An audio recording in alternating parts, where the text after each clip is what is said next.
A continuación aprenderemos a hacer una fogata ecológica de forma fácil y segura.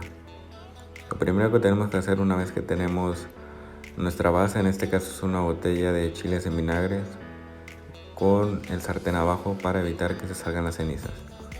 Una vez que tenemos nuestra madera adentro, solo queda encender con un papel. En este caso yo me apoyé con un poco de aceite comestible de cocina y funciona muy bien para prender el fuego.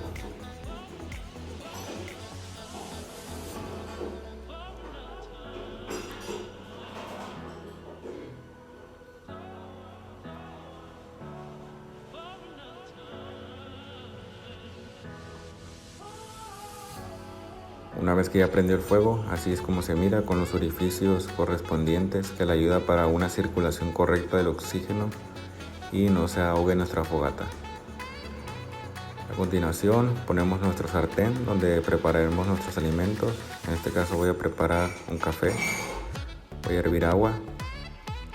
Una vez que ya está caliente el sartén, vertimos nuestra agua para que hierva y solo dejamos que la temperatura haga lo suyo.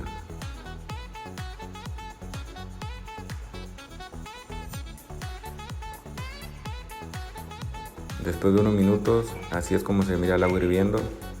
Como podemos observar, la fogata funciona bastante bien y nuestra agua está lista para prepararnos el café. Una vez que ya hirvió, solo queda verter el agua en nuestra taza para prepararos el café que hasta el Rocky se le antojó. Solo agregamos el café de nuestra preferencia y nuestro café va a estar listo para consumir.